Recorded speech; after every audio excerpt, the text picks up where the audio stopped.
Nagsimula ang pelikula sa isang mangingisda na nagngangalang Colin, na makikitang nangingisda sa dagat. Nang itaas niya ang lambat, hindi inaasahang nakahuli siya ng isang magandang babae sa gitna ng mga isda. Agad na iniligtas ni Colin ang babae sa pamamagitan ng pagbibigay sa kanya ng mouth-to-mouth resuscitation. Ang kakaiba dito, buhay pa rin ang babae kahit na nakainom siya ng maraming tubig. Agad na humingi ng tulong si Colin, ngunit iginiit ng babae na ayos lang siya at ayaw niyang makita siya ng iba. Bukod dito, hindi rin niya matandaan ang kanyang pangalan. Sa huli, nagpasya si Colin na huwag tumawag ng pulis at dinala ang babae sa isang bakanteng bahay na dating pag-aari ng kanyang yumaong ina. Iniwan siya doon ni Colin ng mag-isa dahil may importante siyang gagawin, at lumalabas na pumunta si Colin sa dati niyang asawa na si Carla. Pumunta doon si Colin upang kunin ang kanyang anak na si Annie, upang dalhin siya sa ospital. Si Annie ay may sakit sa bato, kaya kailangan niyang dumaan sa dialysis sa ospital bawat linggo. Habang hinihintay ang proseso ng dialysis, nagkwento si Colin sa kanyang anak. Ang kwento ay tungkol sa isang mangingisda na nakatagpo ng isang magandang babae sa kanyang lambat. Hindi nagtagal, natapos na ni Annie ang kanyang dialysis therapy, at nasurpresa ang bata nang pahiramin siya ng ospital ng electric wheelchair. Tuwang-tuwa si Annie sa wheelchair, lalo na't mahilig siyang laruin ang mga buton. Pagkatapos ay inihatid na ni Colin si Annie pabalik sa bahay ng kanyang ina, at naabutan niya doon ang kasintahan ni Carla na si Alex. Lumalabas na madalas maglasing sina Carla at Alex, ngunit nagmamalasakit pa rin sila kay Annie. Kinabukasan, nang paalis na si Colin para manghuli ng isda, muli niyang nakita ang magandang babae na natagpuan niya kahapon. Sa kanilang pag-uusap, hiniling ng babae kay Colin na isama siya sa paghuli ng isda. Nang tanungin muli ni Colin ang kanyang pangalan, sumagot ang babae na din ang kanyang pangalan, na ang ibig sabihin ay babae mula sa karagatan. Sa huli, umayag na din si Colin na isama siya. Sa kasamaang palad, si Colin ay nakahuli lamang ng kakaunting isda. Dahil dito, nagsimulang kumanta si Ondine gamit ang kanyang nakakabighaning boses. Nang itinaas ni Colin ang kanyang lambat, nagulat siya nang makita ang maraming higanteng lobster. Tila ang pagkanta ni Ondine ay nagdala ng swerte sa kanya, at sobrang dami ng kanyang huli sa araw na yun. Pagkabalik sa isla, inimbitahan ni Colin si Ondine na sumama sa bayan upang ibenta ang kanilang mga nahuli. Gayunpaman, tumanggi si Ondine dahil ayaw niyang makipagkita sa iba maliban kay Colin, bago nagmamadaling bumalik sa bahay. Matapos ibenta ang lobster, pumunta si Colin sa tindahan at naghanap ng damit para kay Ondine. Pagkatapos nito, pumunta siya sa paaralan ni Annie upang kunin ang kanyang anak na babae.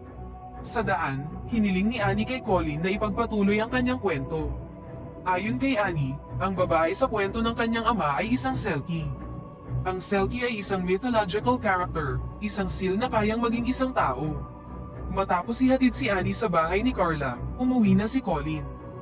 Gayunpaman, si Annie, na curious tungkol sa mga kwento ng kanyang ama, ay nagpas siyang sundan siya. Nang makabalik si Colin sa bahay ng kanyang yumaong ina, binigyan niya si Ondine ng maraming pagkain at isang bagong damit. Natuwa si Ondine sa natanggap na regalo, at hinalikan si Colin sa pisngi bilang tanda ng kanyang pasasalamat. Samantala, naghinala si Annie na merong itinatago ang kanyang ama sa bahay ng kanyang lola. Dahil dito, pumunta siya sa library upang maghanap ng impormasyon tungkol sa mga Selkie. Kinabukasan, ang curious na si Annie ay nagpasyang pumunta sa bahay ng kanyang yumaong lola. Doon, nakita niya ang isang babaeng lumalangoy sa karagatan, at yun ang unang pagkakataong nagkita sina Annie at Ondine. Nakatitiyak si Annie na ang babaeng nasa harapan niya ay hindi isang tao kundi isang Selkie. Pinaalam ni Annie na marami siyang alam tungkol kay Ondine at kung bakit siya pumunta sa lupa sa halip na sa dagat. Dagdag pa rito, nakasisiguro siyang nawala ni Ondine ang kanyang silk coat. Ayon sa alamat, kung wala ang coat, hindi siya makakabalik sa karagatan. Noong araw na yun, naging magkaibigan sina Ondine at Annie. Sa sumunod na eksena, makikita natin ang isang lalaki na nakatingin sa malawak na karagatan, na para bang may hinahanap siya. Kinabukasan, niyaya ni Colin si Ondine na sumama sa kanya sa dagat. Doon, tinuruan niya ang babae kung paano i-operate ang bangka. Ngunit sa gitna ng karagatan, isang marine officer ang dumaan sa kanila. Sa sobrang takot, agad na nagtago si Ondine. Pagkatapos ay ginamit niya ang kanyang mga paa sa pag-drive, at ang tanawing ito ay naging dahilan upang hindi maging komportable si Colin. Pagkatapos nito, nagsimula na namang kumanta si Ondine.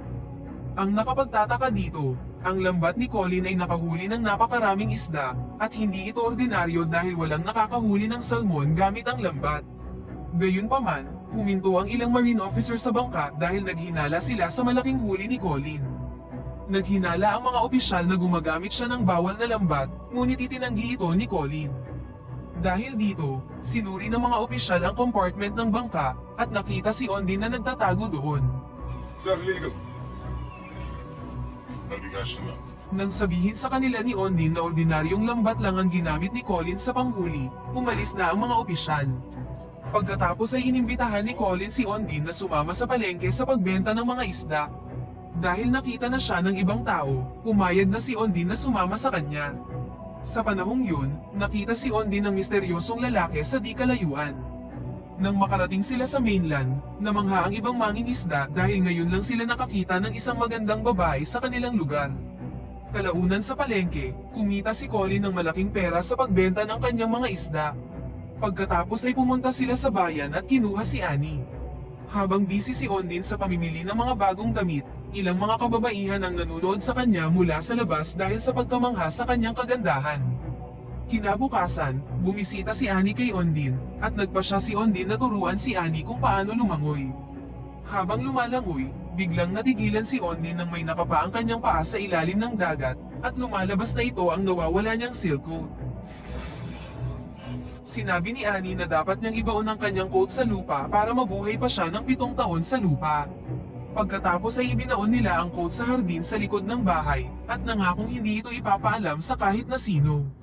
Kalaunan ng hapong yun, dinala ni Colin sina Ondine at Annie sa isang festival sa bayan. Ikinwento ni Annie ang alamat tungkol sa Selkie at hiniling kay Ondine na aminin na niyang isa siyang Selkie, ngunit itinanggi ito ng babae. Sa kalagitnaan ng pista, tila hinahanap ng misteryosong lalaki si Ondine. Dahil hindi umaamin si Ondine na isa siyang Selkie, mabilis na pinaandar ni Annie ang kanyang wheelchair at tumalon sa dagat. Nang walang sinasayang na oras, tumakbo si Ondine at tumalon sa dagat para iligtas siya. Sa kabutihang palad, nakaligtas si Annie. Sinabi ni Annie sa kanyang ama na nakakahinga si Ondine sa ilalim ng tubig. Kalaunan, inihatid na nila si Annie pauwi, at sinamahan ni Colin si Ondine pabalik sa bahay ng kanyang yumaong ina. Pagkarating doon, pinaalam ni Colin na dati siyang lasinggero, at ito ang dahilan kung bakit hindi niya nakuha ang kustodiya ni Annie. Dahil dito, nagpasya siyang magbago para sa kapakanan ng kanyang anak. Noong gabing yun, nadala ang dalawa sa kanilang mga nararamdaman at nagsimulang magpalakpakan. Kinabukasan, pumunta si Colin sa isang simbahan at ipinagtapat sa pari ang tungkol sa kanyang takot na mawala si Ondine sa kanyang buhay. Noong araw na yun, sinamahan muli ni Colin si Annie para sa dialysis therapy. Pagkabalik mula sa ospital, hindi na nila mahanap si Carla sa bahay, kaya dinala ni Annie ang kanyang ama sa isang bar. Doon, nakita nila sina Carla at Alex na naglalaro ng bilyar at umiinom. Humingi si Colin ng pahintulot na hayaan si Annie na manatili sa kanyang bahay, ngunit hindi ito pinayagan ni Carla, at nagbirong makipaglampungan na lang siya sa kanyang sirena. Nang gabing yun, habang natutulog si Ondine, nagising siya nang marinig ang tunog ng isang paparating na sasakyan, at lumalabas na dumating ang misteryosong lalaki para hanapin siya. Kalaunan, nang umuwi si Colin, nagulat siya nang makitang magulo ang bahay at na-realize na may nanloob dito. Agad niyang hinanap si Ondine at nahanap ang babae sa tabi ng ilog. Lumalabas na ang misteryosong lalaki ay asawa ni Ondine at pumunta siya dito para hanapin siya. Inutos ni Colin na humiling siyang umalis na ang kanyang asawa, at sinabi niya ito dahil sinabi sa kanya ni Annie na kapag nag-wish ang mga Selkie, lahat ng kanyang mga hiling ay matutupad. Gayunpaman, ang tanging hiling ni Ondine ay ang agarang paggaling ni Annie, at ang mga salitang ito ay labis na nakaantig kay Colin. Samantala, tila hinahanap ng misteryosong lalaki si Ondine sa gitna ng lungsod. Kasabay nito, ang lasing na si Carla ay pauwi na sa bahay kasama sina Annie at Alex. Sa kasamaang palad, nagbanggaan ang dalawang sasakyan na naging sanhi ng aksidente. Tumilapon si Alex palabas ng sasakyan at namatay on the spot. Noong panahong yun, si Colin, na isinama si Ondine sa bayan, ay nagkataong nakita ang aksidente. Nang ma-realize na sasakyan yun ni Carla, labis siyang nagpanik. Sa kabutihang palad, nakaligtas si Annie sa aksidente. Sa ospital, sinabi kay Colin ng doktor na kailangan ni Annie ng agarang operasyon para sa kanyang kidney transplant, at lumalabas na si Alex ay may kidney tissue na tumutugma kay Annie. Sa parehong oras na yun, nakipagkita si Ondine sa kanyang sugatang asawa. Sa kanilang pag-uusap, hiniling ng lalaki kay Ondine na sumama na siya sa kanya pauwi. Pumayag naman dito si Ondine, ngunit sa isang kondisyon, ayaw na niyang makialam muli siya sa kanyang buhay. Sa kabilang banda, naging maayos ang operasyon ni Annie, at nangyari ito dahil sa mga panalangin ni Ondine para sa agarang paggaling ni Annie. Kinabukasan, ikinalat ni Colin at Carla ang mga abo ni Alex sa karagatan. Pagkatapos ay pinahintulutan ni Carla si Colin na alagaan si Annie, sa kondisyong hindi niya pwedeng makasama si Ondine. Nang gabing yun, pinilit ni Carla si Colin na samahan siyang uminom sa isang bar. Noong una, tumanggi si Colin, ngunit nagpumilit si Carla hanggang sa tuluyan na siyang pumayag. Nang umuwi ang lasing na si Colin, sinimulan niyang hanapin si Ondine at nakita siyang nagtatago sa kanyang bangka.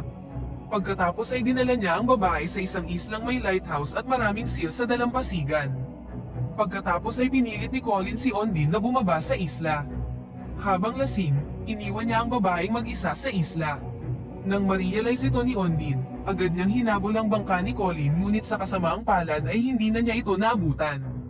Nalungkot si Ondine dahil kailangan na niyang makipaghiwalay sa kanya, ngunit sinabi ni Colin na ang mga tao at Selkie ay hindi maaaring mabuhay ng magkasama. Pagsapit ng gabi, tinanggal ni Ondine ang kanyang sapatos at damit. Kahit na nagyayelo ang tubig, tumalon pa rin siya sa dagat at lumangoy.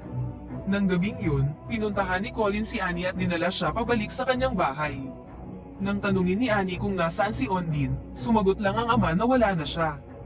Gayunpaman, nakatitiyak si Annie na babalik si Ondine dahil may naiwan siya.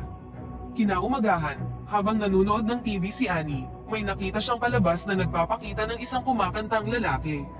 Napagtanto ni Colin na ang kantang kinakanta ng lalaki ay kapareho ng kantang madalas kantahin ni Ondine. Lumalabas na hindi pala ito isang imaginary song, at si Ondine ay hindi isang fairy tale character. Napagtanto niya ang kanyang katangahan at agad na pumunta sa lighthouse. Sa kasamaang palad, hindi na niya mahanap si Ondine at tanging sapatos at coat lang ng babae ang naabutan niya. Nang makita ni Colin si Ondine sa kabilang bahagi ng isla, mabilis siyang nagtungo doon. Nang makarating doon, nakita niyang nilalamig si Ondine at agad siyang niyakap ng mahigpit ni Colin. Sa huli, sinabi ni Ondine ang totoo tungkol sa kanyang sarili. Lumalabas na isa siyang drug dealer mula sa Romania, at kasama ang kanyang asawa na si Tony, nagdala sila ng maraming heroin na kanilang ipupuslit. Gayunpaman, nahuli ng Coast Guard ang kanilang operasyon, at ito ang dahilan kung bakit siya tumalon sa dagat para takasan ang pag-ambush ng mga opisyal. Naaresto si Tony dahil hindi siya marunong lumangoy, habang si Ondine naman ay tinangay ng alon at nalunod. Ito rin ang panahong nakuha siya ng lambat ni Colin at nailigtas. Nang gabing yun, ibinalik ni Colin si Ondine sa kanyang bahay. Gayunpaman, lumalabas na meron dong mga hindi inanyayahang bisita. Nandoon si Tony, at nagbanta siyang papatayin si Annie. Naglaban sina Colin at Tony, ngunit sa kasamaang palad, kasama niya ang kanyang mga kaibigan, at agad na tinutukan ng baril si Colin. Hindi nagtagal, inutos ni Tony kay Ondine na ibigay na sa kanya ang lahat ng mga droga.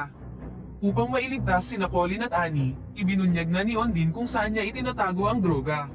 Ngunit nang hukayin ni Tony ang hardin sa likod bahay, hindi nila ito nakita. Lumalabas na inalis ni Annie ang coat na naglalaman ng heroin, at inilipat ito sa ibang lugar. Sa huli, ibinunyag din ni Annie na nasa lobster trap ang coat ni Ondine. Pagkatapos ay pumunta sila sa bangka at hinila ang lobster trap. Nang matandaan ni Ondine na hindi marunong lumangoy si Tony, itinulak niya ito sa dagat. Sa huli, namatay si Tony nang sinubukan niyang kunin ang heroin sa lobster trap. Kalaunan, inaresto ng mga pulis ang mga kasamahan ni Tony, at si Ondine naman ay dinala sa police station. Sa sumunod na araw, bumalik si Colin sa pari para mangumpisal, kung saan sinabi ng pari na madedeport si Ondine.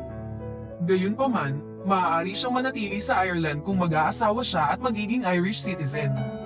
Nang marinig ito, hiniling ni Colin sa pari na basbasan sila sa isang kasal.